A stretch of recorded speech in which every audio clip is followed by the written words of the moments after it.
How are you fuckers doing tonight? It's your boy Alex the Kid Seymour here, and today we're going to be talking about inaccurate assumptions people have had about my dysphoria. Now, before I get into this, quick disclaimer, this is not a video about wrong assumptions that cis people as a whole have about trans people as a whole.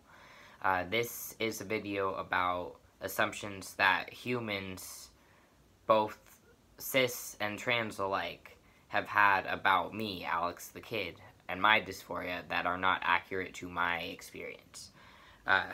So I'm making this video for two reasons. One, to just sort of, let you guys into my world a little bit more and what my specific experience with dysphoria is like, but also because dysphoria is one of those things that varies from person to person. So as many specific examples of what that can look like out there as possible, I think is a good thing. Like, the more examples, the better, basically. So, alright, first one. The first assumption is that my height and body type cause me dysphoria. This is an assumption I actually get more from other trans guys than I do from anybody else. Which makes sense because a lot of other trans guys do themselves have height dysphoria. Guys that are exactly the same height that I am. So if a trans guy has height dysphoria and is, 5'6" like I am, it would make sense that he would assume I also have that. I just happen to not have height dysphoria myself. And I think that part of the reason for this is because in my earlier days, pre-transition, I also weighed about 200 pounds more than I currently do today. So because of that, a lot of the world just really wasn't accessible to me. It was impossible for me to find, clothes that fit me properly, that I liked, at all. It was an issue being places like on airplanes, like roller coasters were an issue. Basically, there was a lot of life that just was a problem or like a source of anxiety or just not accessible to me at all. And so I don't have dysphoria about like my height or my body type, and I think that's because the fact is I can access anything I want to at this point.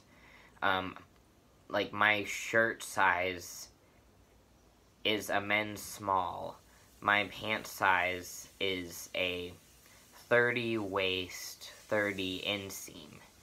I can go into any store, anywhere in the US pretty much, or any online shop, and I will find clothes that I like that fit me. I can go to any amusement park and go on any ride I want to go on. I'll never have to worry about how comfortable I am on an airplane or whether I'm hindering somebody else's ability to be comfortable. Like, to put it this way, the fact that the world is so accessible to me now as opposed to before tells me that my size is perfectly fine and perfectly normal. And I could go just about anywhere and I will see cis guys that are my height that are built like me.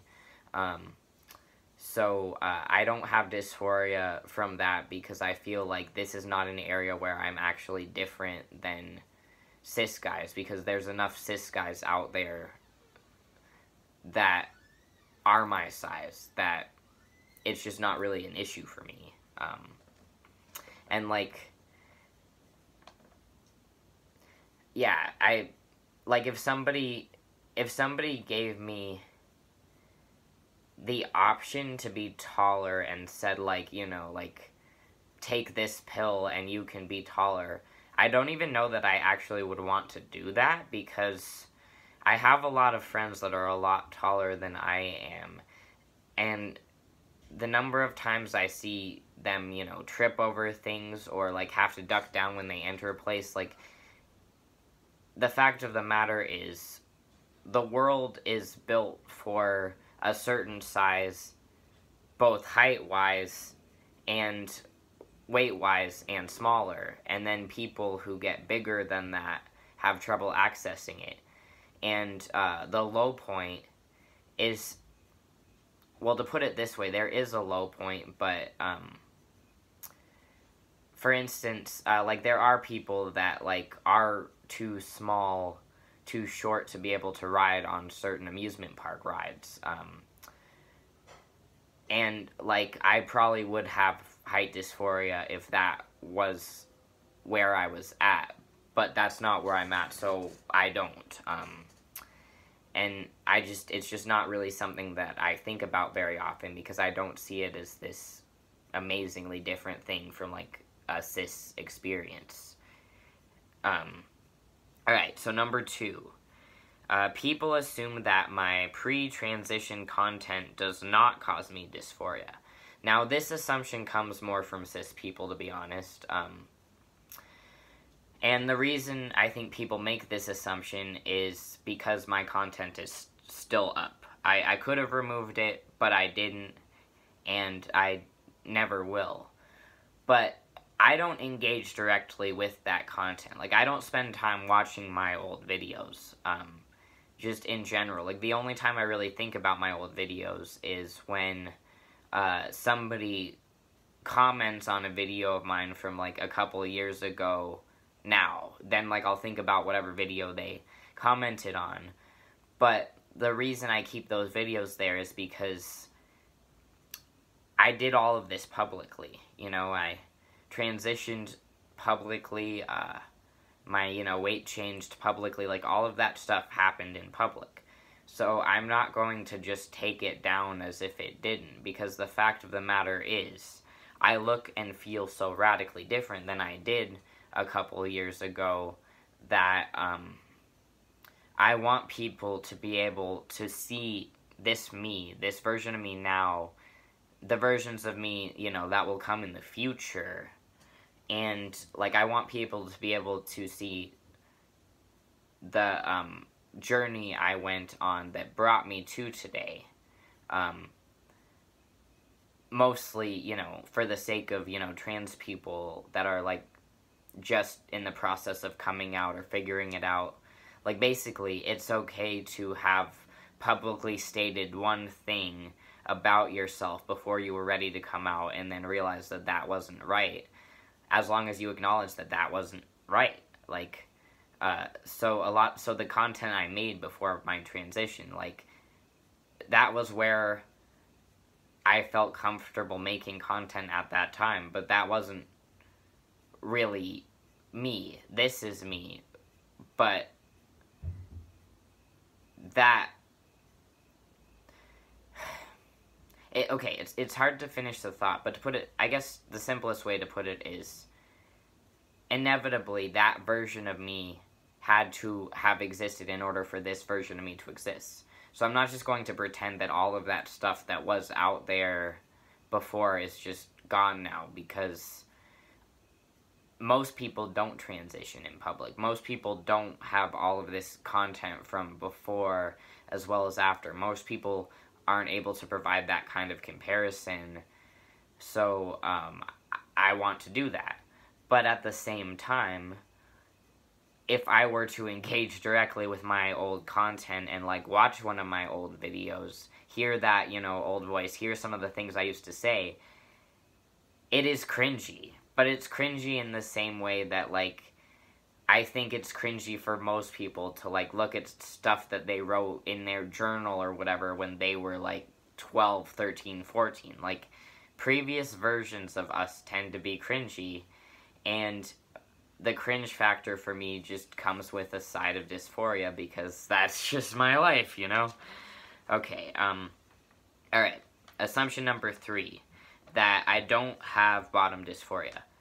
People assume this for 2 reasons. Because I don't pack, and because I don't have plans currently to get bottom surgery.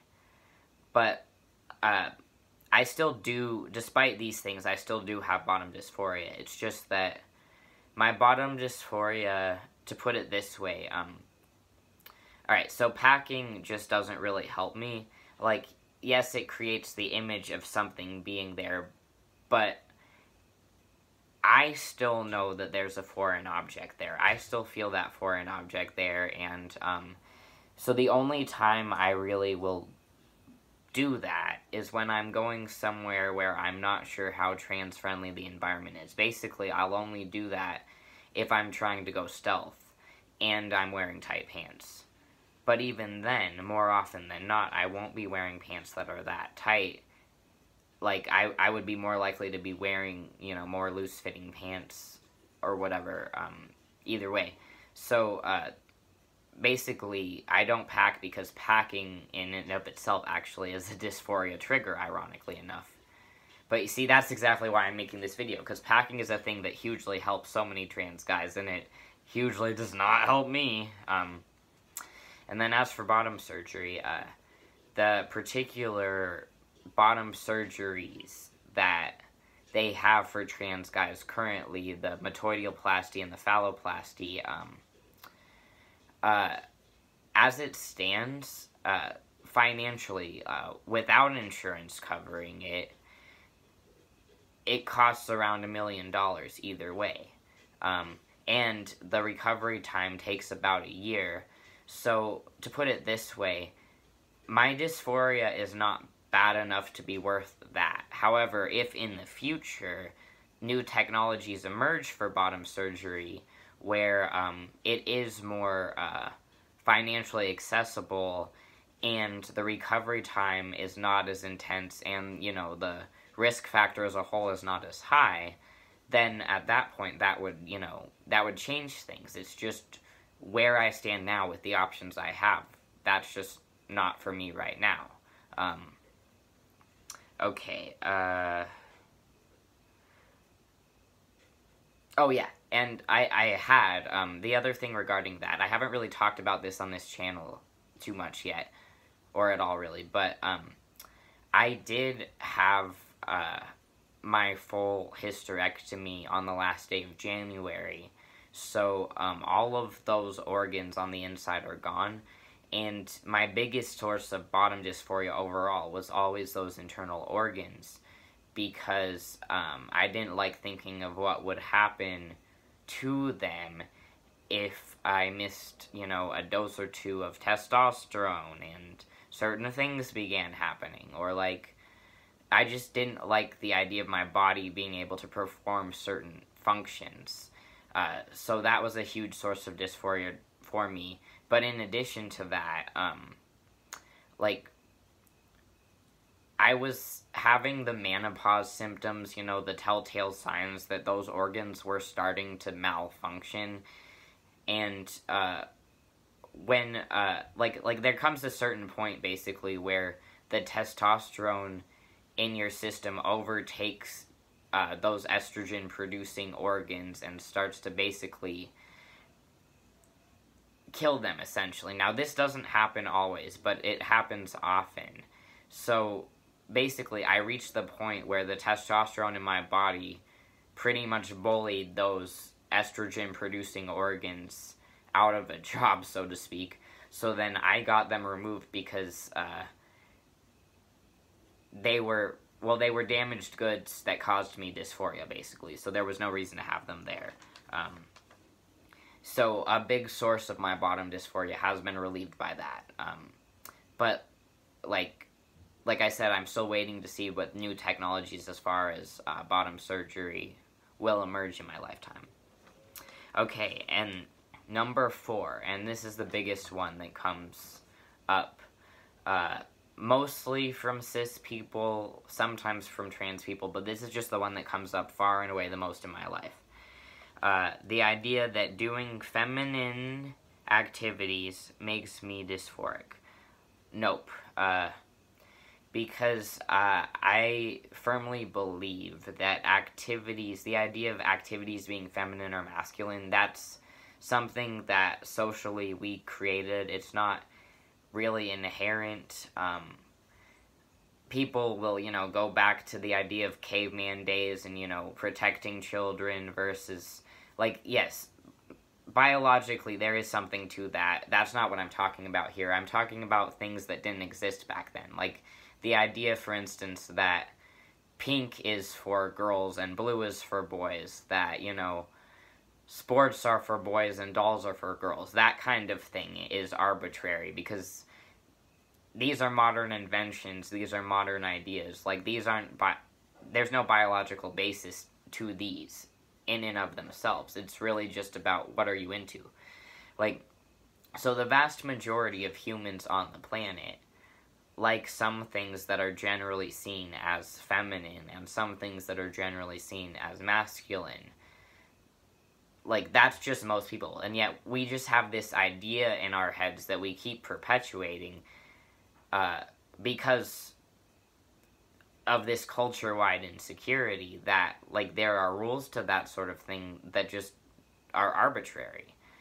Like, for example, if we found out that Conor McGregor or Mikko Rantanen of the Colorado Avalanche or Dwayne "The Rock" Johnson or Shaquille O'Neal, or I could keep naming very masculine men, but any of these guys, if we found out that any of these guys had, you know, a hobby where they were into, you know, collecting porcelain dolls and making clothes for them, we wouldn't then take that and extrapolate to the level of, therefore, they're not men, or they're not masculine anymore. It's just another layer to them.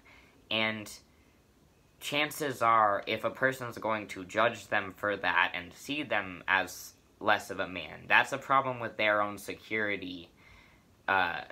It's not based on anything, really, other than just an idea that we created, really, in a big way in the 1950s. So, I am somebody who enjoys making dolls, and I'm somebody who loves hockey. Dolls are supposed to be, quote-unquote, for girls, and hockey's supposed to be for boys. But the fact of the matter is, I could give a shit which of these things I've seen enjoying. It's just how I'm seen while doing them. So it's less about whether I'm seen liking dolls or hockey, and more about whether I'm seen as a boy liking dolls or hockey. So to put it this way, I'm a person who likes dolls, but more importantly, I am a boy who likes dolls. I'm a boy. I'm a man. I am... That... So you get the point there. Like, I see these as separate things.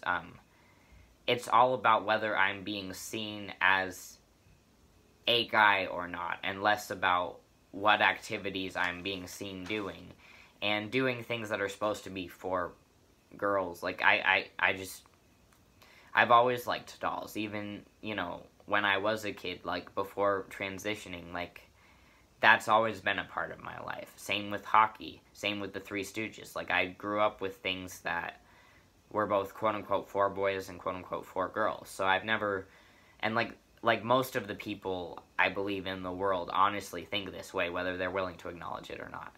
So, and I think that's the most important point there, because that's really what all of it kind of comes back to. So on that note, good night, fuckers.